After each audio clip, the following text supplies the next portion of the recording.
Volume 2 Chapter 14.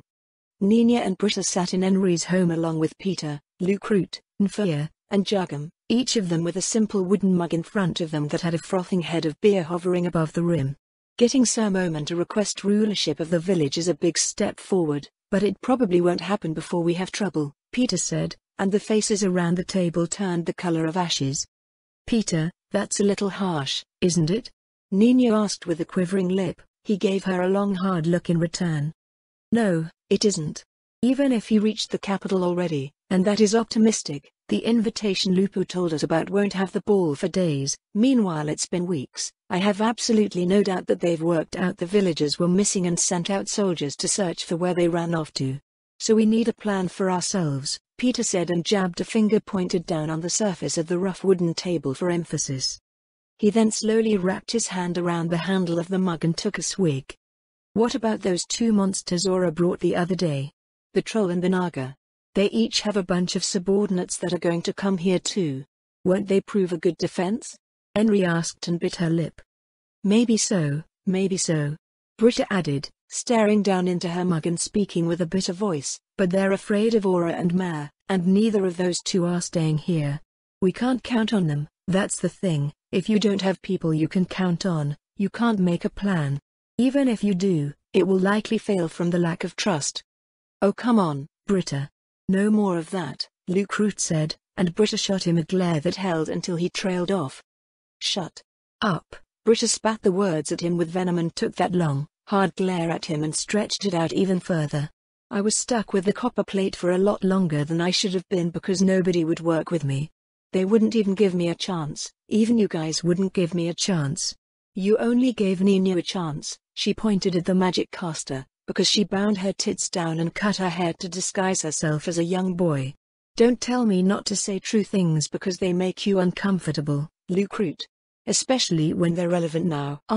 Yes, well, Britta does have a point, Nfia said, rubbing the back of his head throughout the uncomfortable chuckle that followed his words.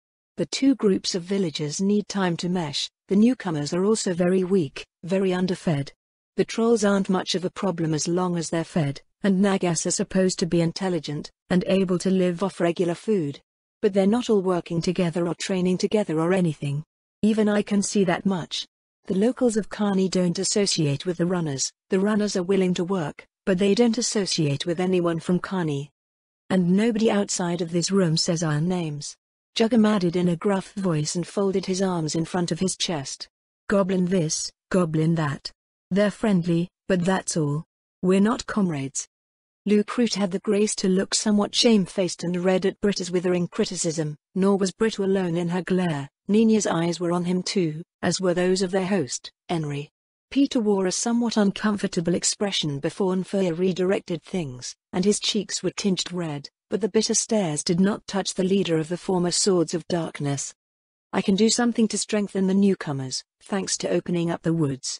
I have all kinds of herbs and other materials in quantities I could only dream of before. But even with that? Nfia swept up his mug and drank from it like the others did. They're not unlimited. I shouldn't use them recklessly. Plus if I use too many on the newcomers, they'll be seen as weak.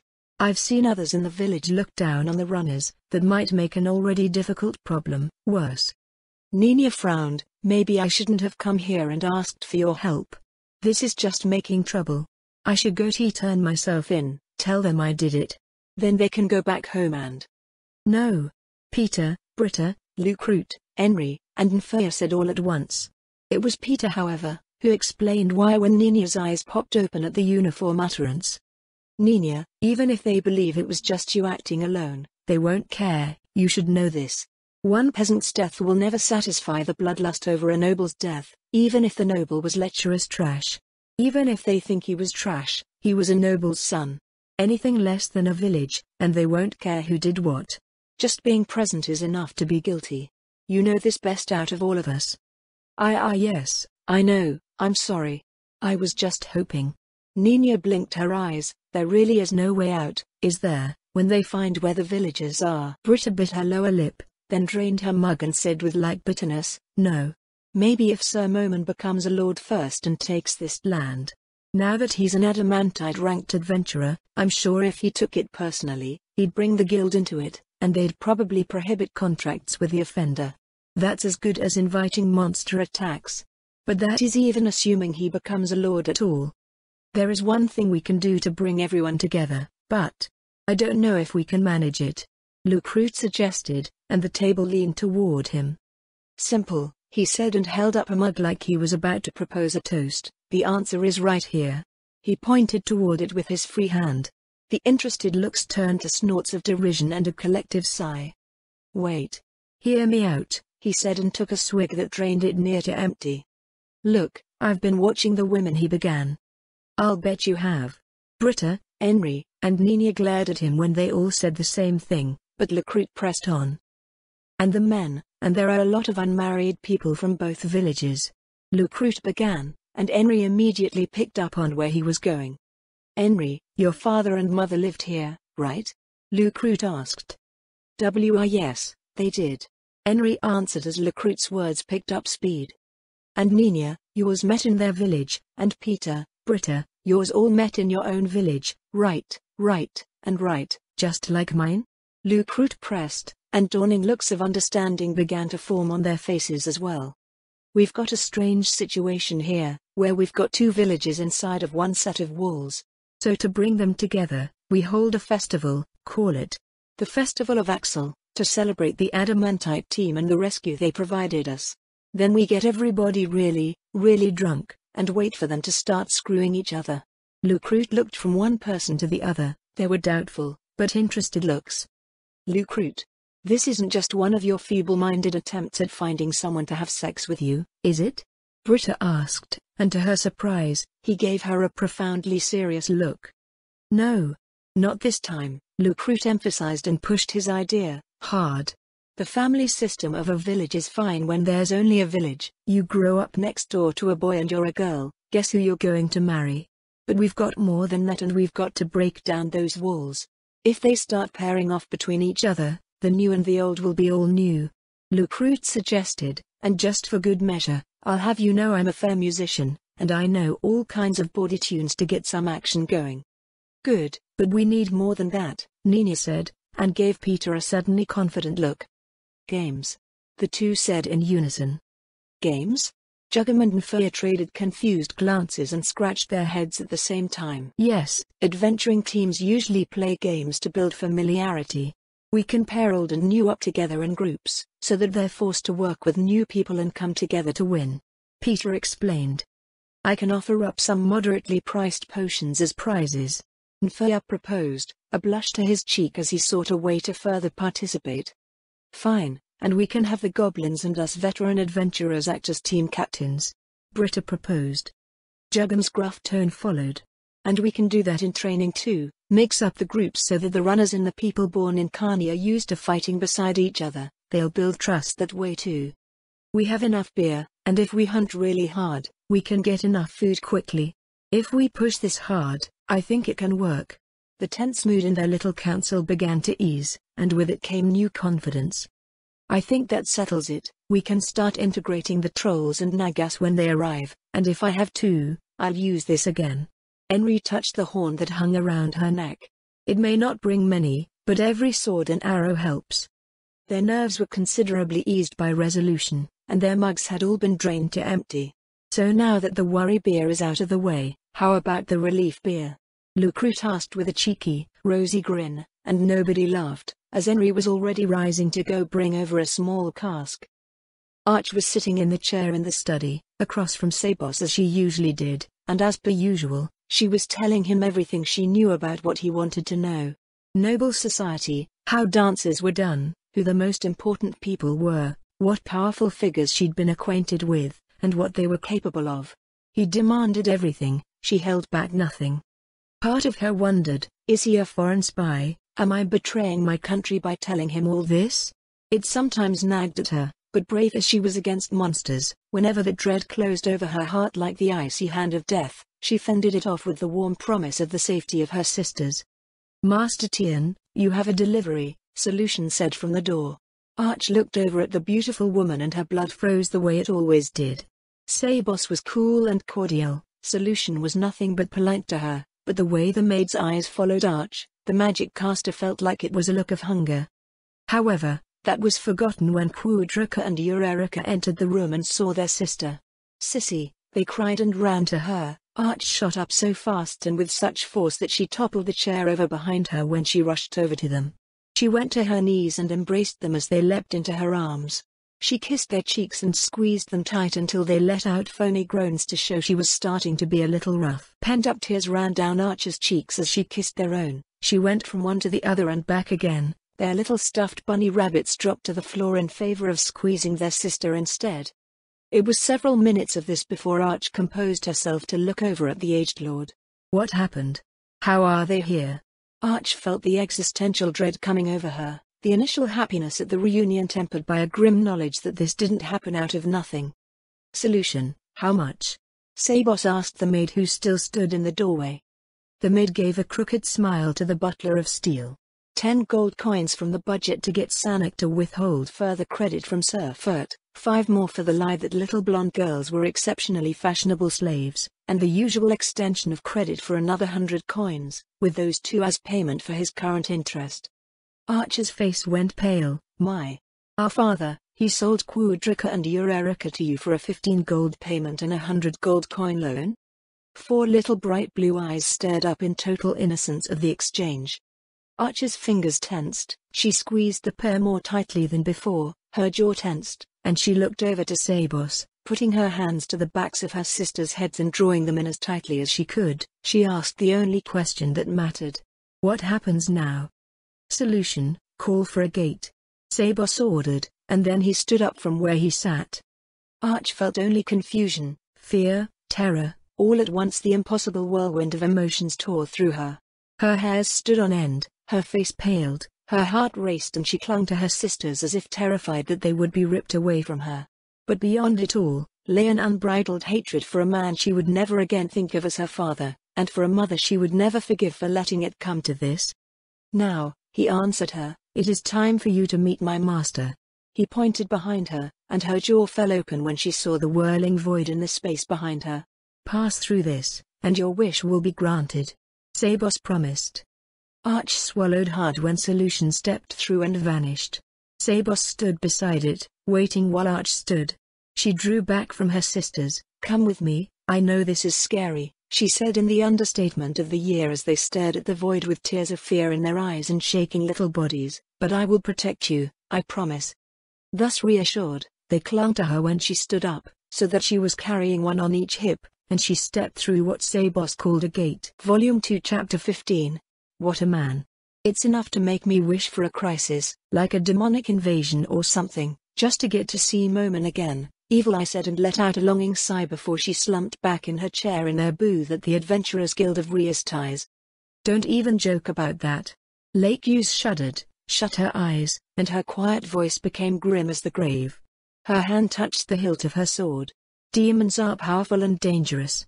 Even now, this one claws at my mind, this dread being threatens always to consume me, to devour me, and to use me as his instrument to wreak havoc upon all the world. It's only my own great power as a priestess of the god of water that keeps it bound. Inside her mind, she heard the foul sword speak, crazy bitch. For the last time, I do not want your mind. Who would want a Chunibyo body like yours? Eh? No. No. No. No. No. No. Just swing me into soft living things to make soft dead things, and I'm happy. I'm only a named demon sword, I'm not an actual demon. I'm really nice if you just get to know me. Always he speaks to me, like a siren, calling me with sweet words to my doom. Lakeyus opened her eyes. Please, never joke about that. I'm not talking to you for a month. Blasted Chunibyo girl. The sword screamed at her, and went quiet. There, I've suppressed it again, Lakeyus said in response to worried looks from her sisters in Blue Rose. But really, don't joke about demons. Evil Eye touched a hand to Lakeyus' palm. I'm sorry, that was insensitive of me, I just picked the least likely thing, I forget how much you struggle for all our sakes. But I just miss Momen a lot. I wonder if Momen's a cherry, Gagran said with a deep chuckle. He might be able to put up a good fight either standing or lying down. Her square jaw framed a broad grin that didn't give away whether she was joking or not, and she looked around with interest to see if there were any new boys to deflower. Probably not, Musclehead. Tia and Tina said together. He's traveling with Lupu. Evil Eye looked down at her untouched beer, and felt suddenly quite depressed.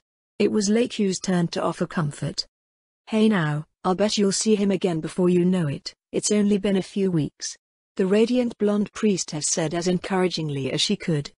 Guilds dotted the cities and large towns of the Riesti's kingdom, but among them all, only two stood head and shoulders above the rest, Erantil and Riesti's itself. This one was especially large, a rare two-story building with a small walled training ground in the back, and welcomed upper-ranked city guards as patrons as well as adventurers themselves. As a result, you couldn't see clearly to the swinging double doors at the entrance, especially on a busy day like this one. People dodged and weaved past one another to find their tables and make themselves comfortable at the increasingly rare seating. Adamantite adventurers, however, never lacked for seating. Particularly good seating. Blue Rose, having based itself out of the capital, had a permanent booth of their own at which nobody sat without their express invitation. Well seated in the corner, it was an easy place from which to get the attention of one of the many servers who roved the bustling hall. The noise of conversation was as thick as good beer, and it was accompanied by the music of clinking armor, the sound of falling coins, loud-mouthed insults, and hearty jokes. The thick smell of alcohol engulfed the room, as did the smell of hot food that was being prepared or served at nearly every hour. It was because of all that, however, that it was the towering Gagrin who, alone among Blue Rose, saw what she saw. Yeah, right. Evil Eye grumbled with a morose, downward glance. Threats large enough to draw in two adamantite teams are really, really rare. Which is good. She added with haste, but those are about the only times I can really expect to see him. Gagrin didn't look down at her sister, she only asked Evil Eye, if I could make it so you could see him today, would you buy my beer for the next month? Evil Eye looked up at her towering red-armored sister, her own vampire eyes glowing just as red as Gagrin's armor from behind her mask. I would do it for a year, forget a month. A man like that doesn't just come along every day and say how do you do, you know. It's a deal, Gagrin said and stood up to wave. Hey Sir Merman. Lupu. Over here. We have a booth, come join us. The hammer-wielding behemoth of a woman waved her hand wildly back and forth overhead, and grinned almost like a guilty schoolboy when she saw that Moman heard her voice and was making a beeline for where she was. Gagrin sat back down and looked smug. Beer for a year, you said it, Shorty, she teased the magic caster, but before the little mage could protest, she saw that she was not being mocked. Moman. Evil Eye's heart almost started beating again at the sight of the onyx-armored mountain of manhood and muscle. Her eyes fluttered behind her mask in a maidenly sort of way that felt quite at odds to her. She quickly spoke to cover her own embarrassment at nothing at all. Sir Moman, please, come, sit here. It's so good to see you again. I really didn't expect it and I'm so glad that it wasn't as long as I thought it would be. And Evil Eye cut herself off as the rambling tumbled out of her mouth. Grateful for the mask for the first time in over a century, she slid over and patted a seat beside her. Lady Lupu, please, join us, why won't you? Evil Eye added when the red-haired beauty's radiant smile came into view after she stepped aside from behind the leader of Axel. Gee, thanks. Lupu grinned and flopped herself down. Ainz reached out his hand to Gagrin. Thank you for drawing our attention to you. I'd begun to worry we might not have a place to sit down. She clasped his hand. Our pleasure, Shorty here. She patted Evil Eye's head beneath the red hood of her cloak. Was just saying she was going to pick up my bar tab for the next year, so of course I had to invite you to join us to share in my good luck. Lakew's, Tia, Tina, Evil Eye, Ainz said and shook each of their hands in turn before he sat beside the little magic caster. That is impressive generosity. I don't drink a great deal, but I'd be rude to refuse such an offer of the colleague who evaluated Team Axel for our adamantite plates, Ainz said and removed his helmet to place it beneath the table. No worries Moman, I'll drink some for you. Lupus Regina grinned and thrust her hand up in the air and waved it wildly back and forth.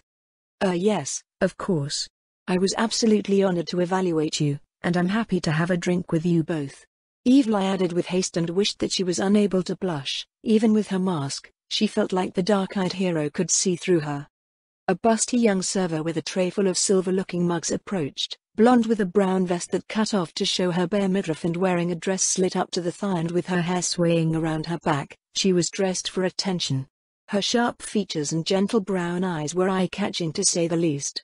"2 more beers for our friends here, would you, Sylvia?" Lakes asked as the server began to lay out the drinks. The server looked down at the eager smiling Lupus Regina and caught a glimpse of the adamantite plate that hung down just over her cleavage. "I'll rush it so you're not kept waiting," Sylvia said immediately, and withdrew from view as fast as her legs could carry her. "So, what brings you to Riesties?" Lakes asked, filling the quiet of Evil Eye's now tongue-tied state. Ines shrugged it off as a minor matter when she asked. "Visiting the king, we were invited to a feast. I'd planned on a visit eventually, but this just made it more important to come sooner.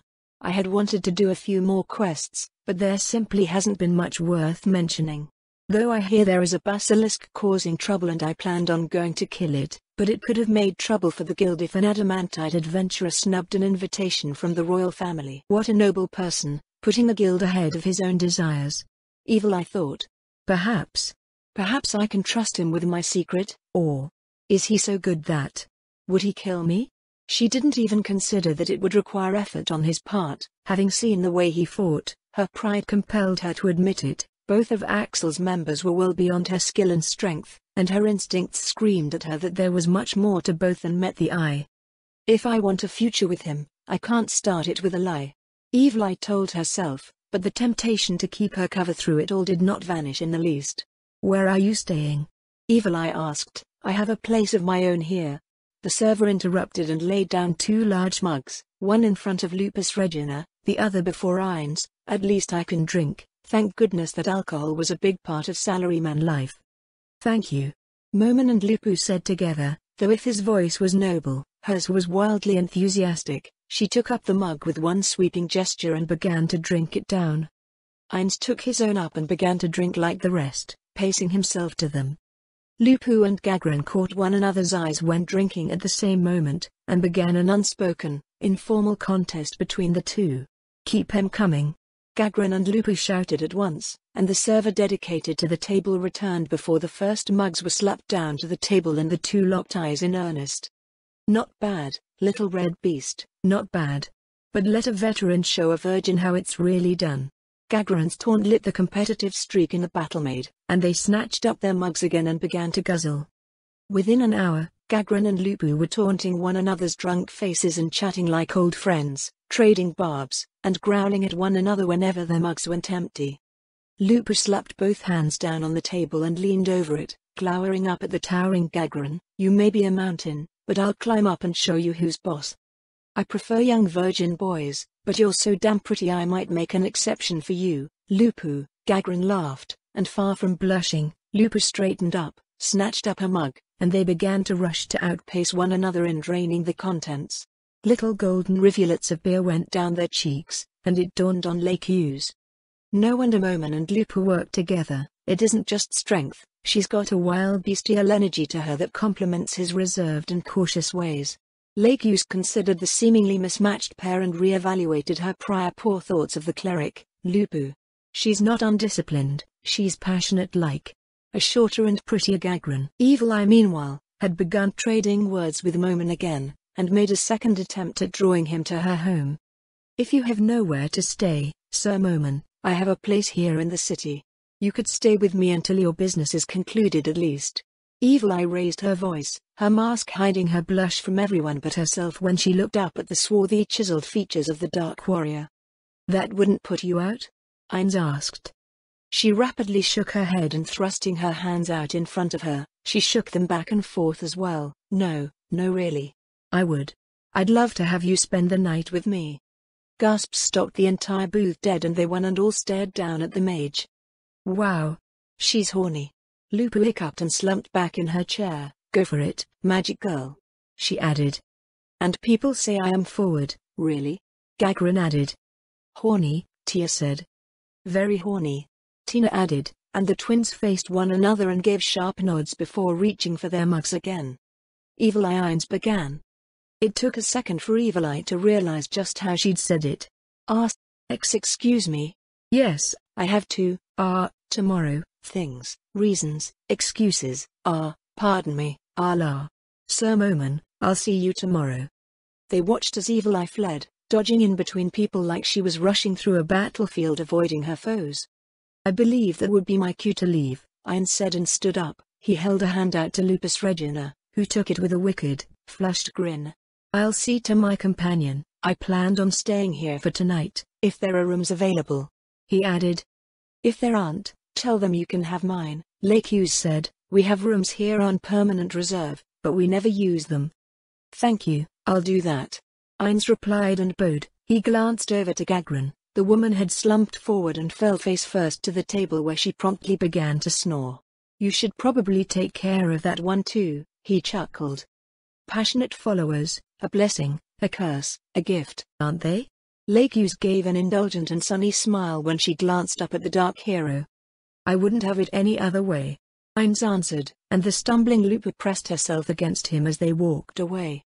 It took Ainz only minutes to acquire a room, receive a key, and then ascend the stairs. As soon as they were out of sight, Lupus Regina straightened up and began to walk normally again. "Apologies if I got too close, Master," she whispered as soon as they entered the room.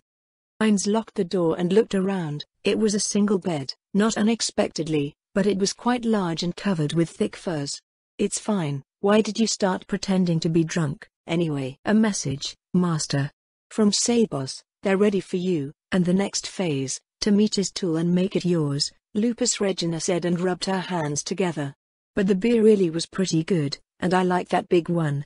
She's fun. I wonder what that big smile would look like, all twisted and ripped open even wider, and what she sounds like when screaming in pain. Just get some rest. I'm going back to get ready. Wait for me here and neither leave nor admit anyone," Ainz ordered.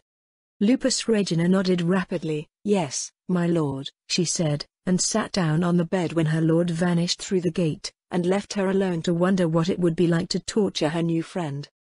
For a moment, Archer's vision was gone, there was nothing, and then when she could see again, she had only one string of connected thoughts.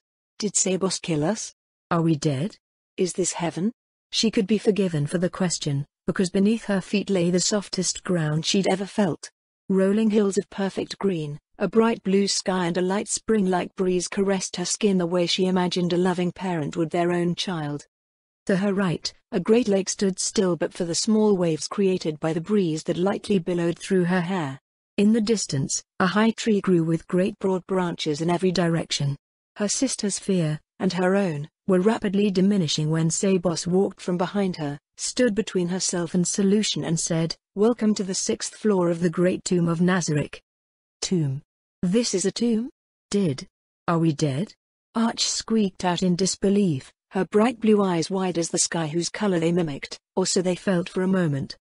"No, you are very much alive, and I have informed my master of what an asset you have been to him, and your willingness to go to any lengths for your siblings. It is a sentiment shared by all the occupants of this place," Seiboss said, and then added, "Follow me." Unable to think of anything else to ask, or anything else to do, Arch followed Seiboss toward the tree. It proved a pleasant walk, though her nerves were getting to her in spite of the tranquility of the place. As she drew closer, she realized it was not just a tree, the tree was also a house of some sort. There was a door cut into the trunk, and the high branches had additions that lay balanced or seemingly grew from the branches themselves in some instances. When they were nearly to the door, two dark elf children emerged that Arch could only describe as beautiful. With their bright heterochromatic eyes, the girl in the dress wrung the staff in her hands like she was afraid she would get in trouble, while the young boy stood bold and brash with hands on his hips. "Hey Seiboss, Lord Ainz is inside already, best not keep him waiting, he's busy." "I understand, Lady Yora, I won't be long," Seiboss said and bowed to the pair. "Ah, will my sisters be coming?" Arch stammered. "Seiboss isn't actually a lord?" she mentally exclaimed. The feeling of drowning hit her, like she was being overwhelmed with sensory and world-shattering experiences and a new revelation had just been piled on top of it all. "They can wait outside," Seiboss said as reassuringly as he could, and Arch set the girls down. She put a firm hand on each of their shoulders and squeezed to keep their attention. "Stay right here, all right? Don't wander off. Understand?" she asked and ordered both at once, and found it needless. They seemed not to have her sense of distress. They gave happy nods and flopped themselves onto the grass. Quadruca lay on her back with her arms open, while her sister seemed to prefer to rest her back against the tree and stretch her legs out. "Okay," the pair said at once, then Arch followed Sabos through the door. The door shut behind her, and it did nothing to allay her fears, nor did the impossibility of the house itself. Everything seemed to have been grown into place, the tables, the seating, nothing betrayed the marks of having been cut or carved into being. I've heard of plant-based magic that was used on crops, and even to make some unique artistic shapes with trees, but nothing like this. Her estimation of the power of Sabos' master went up ever higher as she followed the older man deeper into the tree. It wasn't long before they entered a room with a single long table, grown into place like everything else, where a human male sat at its head. Sabos knelt when he entered. "Master, I've brought the person I spoke of, as you instructed." Arch went to one knee as quickly as Sabos spoke. She lowered her eyes and waited for him to speak. Handsome by most measures, with dark hair and eyes, chiseled features and a fairly solid-looking build, it was difficult not to acknowledge the power of his penetrating eyes even from where they knelt at the entrance to the room, at least 20 feet from him. He stood, and said, "Raise your heads." When she did so, he said more. "My name is Ainzul Gaon, I am the master here, and you would be Archie Braufert, isn't that right? Sabos has spoken much about you." The noble tone was kind, but firm, commanding. He is a nobleman. She felt the certainty crystallize. Everything about him fairly ordered her to beg to serve his will. The air of command and authority came off him as it did off of the emperor himself, but Moresso. Aye, yes, my lord. That is my name. I hope you've heard good things about me." She flashed a weak, hopeful smile. The man in front of her was dressed as a magic caster, with flowing dark robes, a golden staff of carved twisting snakes with jewels in their mouths. Everything about him screamed magic caster, and yet she sensed no magic. "If it weren't, then you would not be here now," Ainz said, and approached her. "I'm told you have a talent, a very unique one that I might consider to be quite valuable. Is that true?" Ainz asked, but before she could answer, he put it to the test. "What tier of magic can I cast?" "None, my lord, I can sense no magic from you," Arch said with confidence. "Just tell the truth, flattery will not end well." She told herself, wondering why someone with no talent for magic would ask such a thing. It seemed to take him aback for a moment, and then a deep, rich laugh came from his square jaw. "Oh, of course." He stepped back. "Forgive me," he said, and stepped back another pace. He held out his hand. "My ring, it hides my magic. So your talent, if it is real, is not unlimited." "Good to know," Ainz said, and reached for the little gold ring, then slid it off. It felt like a star exploded in Arch's face. She covered her mouth to keep the threat of vomit from coming past her lips, and covered it by throwing herself at his feet. "You are God. The god of magic my master spoke of. Lord of the Abyss," she cried out, and cared nothing for the stinging pain when her head struck the wooden floor. Well, that was a favorable reaction if ever there was one. Ainz reflected with dry discomfort at her adulation. "That doesn't answer the question I asked, however flattering your answer was." The words tumbled from Arch's lips like water over the falls. She rushed them out with a desperate urgency that threatened to either harden her soul or shatter it into 1,000 tiny fragments just by being in his presence. "God of magic. There is no tier number for what you can use. Even 8th tier is merely legendary. 9th tier I once heard a story of, and someone drunkenly once told me about a legendary creature that could use the 10th tier. But even the existence of something more. You don't just use a tier. You are a god. If we have to name it, I would name it God tier magic." "Good enough," Ainz answered with glib acceptance. He slipped the ring back on, and the supreme power he exhibited vanished like it had never been. "With such power, what can I? You offer me everything I want, but I can do nothing for you with your power." Arch pushed herself back up to a kneeling position, but kept her eyes downcast. "There is one thing you can do, one thing which will prove very valuable, but may put you at great risk. If it fails, and you die, your sisters will be kept safe, but if it succeeds, you will rise beyond your deepest dreams of strength," Ainz said, and held out his hand. "Acting is hard." He thought briefly. "I should give Pandora's actor more credit for his skill at the craft."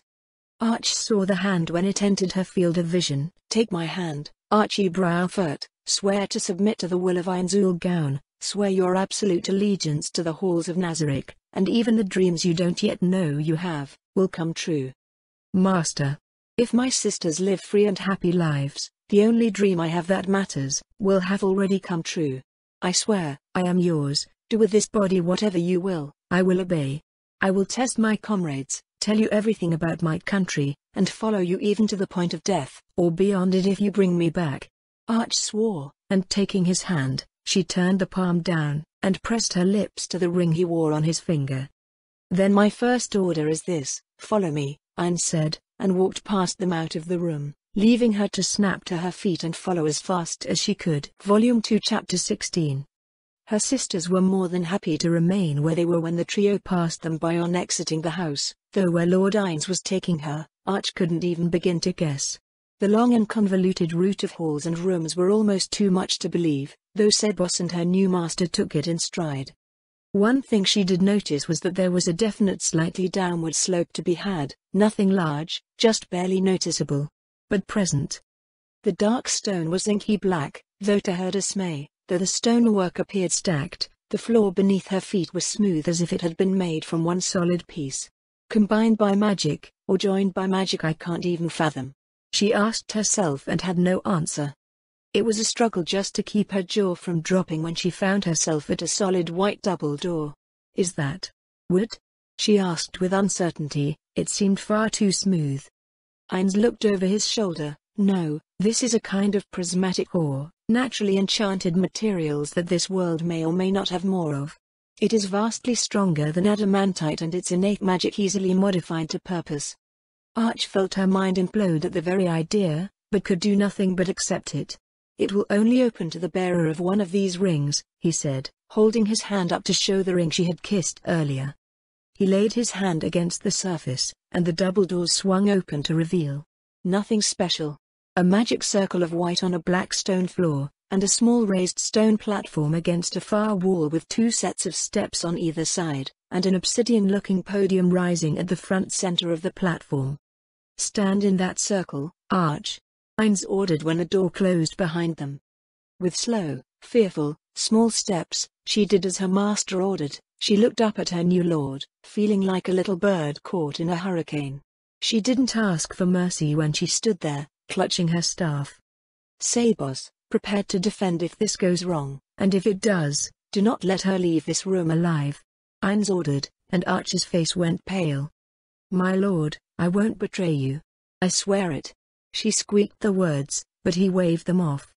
I believe you, but this is a new experiment, and those have uncertain ends. I am cautious by nature, so please do not take offense at what I've said. Ainz meant what he said, and he saw her relax at his reassurance. Curiosity bubbled up in her when she saw him touching something on the podium, and it made her wonder if it was more, but, commanded to stand there, she obeyed. Interesting. Ainz noted, very interesting. He looked down at the console screen from the game. It had remained in a functional state, and it listed the full roster of both guild members and the NPCs. Conveniently enough, as he moved his finger along the roster, he could see their statuses. And more conveniently than that, it let him sort through them alphabetically by name, by level, or by any number of other things such as specific attributes, karma ratings, and more. He chose alphabetical, and began to search the list. Albedo. He saw the name and felt the wave of guilt again, but that vanished with the joy of success when he saw another name. Arch. Her oath added her to the list, and it let him see her specific statistical scores. Level 17. Level cap reached. Excess exp cannot be applied. Ainz tried not to smile at this success, because a pulsing glow of gold in a little white rectangle on the console was the option, increase level cap. Ainz tapped it. The words changed to the price. 100,000 coins. He read, glanced up at Arch, saw her nervous look, and then went back to minding the console. 100,000 is substantial. Nothing compared to what we have on hand, but, yes. If I take over an entire country, I can funnel a part of the wealth into creating all the powerful figures I need. I'll still have to level them up, but my experiment with Lupus Regina showed that I could do that much. And there may be other players out there to contend against. At least for now, this experiment is worth the price. He tapped the payment request, and looked up to watch. Arch felt herself begin to float, her hair rising up over her head like it was caught by an upward draft, her body rising from the floor, her legs kicked out to find purchase that wasn't available. Fear began to overwhelm her. Am I being punished for something? What's happening to me? She screamed inside her own head, and gave a desperate voice to her terror. Master. What's happening? What is this? Please. If I've done something wrong. Then there was nothing, only darkness. Barbro stood in the center of the village. It was as empty as he heard. Pathetic. He cursed. Absolutely pathetic. He pointed to one of the men behind him. Burn it down. I don't even want to look at it. But sire, more villagers will be moved in. Where will they stay? The armored soldier asked. Staying in the dirt is fine. They can build new places here. If they want something, they should work for it, not expect us to just hand them homes they didn't build for work they haven't done. Is my tent set up yet? Barbro asked the most important question and looked off toward the orange glow of the setting sun. Yes, sire, it is. Your entertainment is in there as well, and a cook has prepared a meal for you. The soldier answered the unasked questions that were implied by his first one, and so he grunted out in impatience. Good, get this burned up already. Anything you find, you can keep. Tomorrow morning when the scouts come back, we should have some idea of where the trash blew off to. Barbro snapped at the brown-bearded soldier and wheeled about to leave the center of the trash heap that was the village. He didn't look back to watch the sights that went with the sounds of the looting soldiers. Extra food, clothing, any tools they could find, things like that always helped set soldiers at ease, and it offset the overall cost of any military action to let them plunder a bit, so it didn't matter. He moved aside the red velvet fabric of the tent and looked around. He had an oversized cot with an actual field mattress. A bear skin that had been stuffed and sewn up tight. It was supremely comfortable on his body. It was more comfort than his entertainment had likely ever had. 8 Fingers picked a good one for me this time. Barbro thought with some admiration for their skills. She didn't look up at him from her place on her knees. Completely healed and bathed, one would never know she'd ever been injured. But the broken, fearful look in her pretty blue eyes when she looked up at him, spoke volumes about what lessons the world had taught to her. Her blonde hair had been kept long, but braided like a certain sexy adventurer that shot his flirtations down like he'd shot down many a bird on the wing. The broad, powerfully built prince gritted his teeth. The braid and look of this one had been by his express request, but that didn't make him less resentful, as if the adamantite adventurer she was made up to look like, were actually fearful on her knees and in front of him. 8 Fingers has been such a profitable partnership for me. That was the best idea I ever had, and what did it cost but a few bits of information here and there, and nobody is the wiser. Barbro thought, and felt his shaft harden. He unbuckled his belt. What's your name, girl? Barbro asked. Taya, sir, Tita. She kept her eyes in the dirt and slowly lowered her arms away from her breasts, exposing them to his eyes. Taya. Barbara grumbled as the belt slid off from around his waist. He folded it in one hand, and then brought it down hard across her cheek. When she looked up, she yelped like a wounded dog when the blow hit and snapped her face away. Your name is what I tell you it is. Yes, sir. She squealed and touched the wounded cheek where a streak of blood already opened up. Now, what's your name, girl? He asked again, peeling off his clothing. Whatever you tell me, yeah. She whimpered, tears already formed in her eyes. Lake Hughes, your name is Lake Hughes. Do you understand, slut? Barbro ground the hated name out. Yes, sir, my name is Lake Hughes. She bit her lower lip. Is Lake Hughes a worthless little slut? He demanded, and she nodded, watching as tears fell into the dust. Yes, sir, Lake Hughes is a worthless little slut who just wants to make her betters happy. Taya whimpered. Then crawl over here, Lake Hughes, and start sucking. Barbara laughed and watched the way the long blonde braid fell to trail in the dirt when the 8 Fingers prostitute obeyed. He snatched up the braid and wrapped it around his hand like a leash when she rose up, and sighed as heat engulfed his member. Ah, yes, adamantite or not, she should have known there'd be consequences for displeasing me, he thought, and went on indulging in his fantasy with the substitute he'd been given. It's good to be the prince, he thought. A half hour later, when he shuddered and heard one of his favorite sounds, the steady gulp of Lake Hughes from down on her knees. Was it really a good idea to get my brother interested in making a name for himself by chasing down peasants? Prince Zaynak asked his little sister. Yes, brother dear. If you want even a chance at the throne, it is. Princess Rena said, and looked to Marquis Revan. The thin well-dressed noble had his mouth shut and did not have the ingratiating posture most nobles wore when speaking with the royal family. As one of the few trusted members of the royal faction, he got leeway in private that others never did. Tell me, Marquis Revan, what do you think that our oldest brother will do? Kill peasants, burn villages, and pretend he has accomplished something, even though all he has produced is arrogance, noise, and death.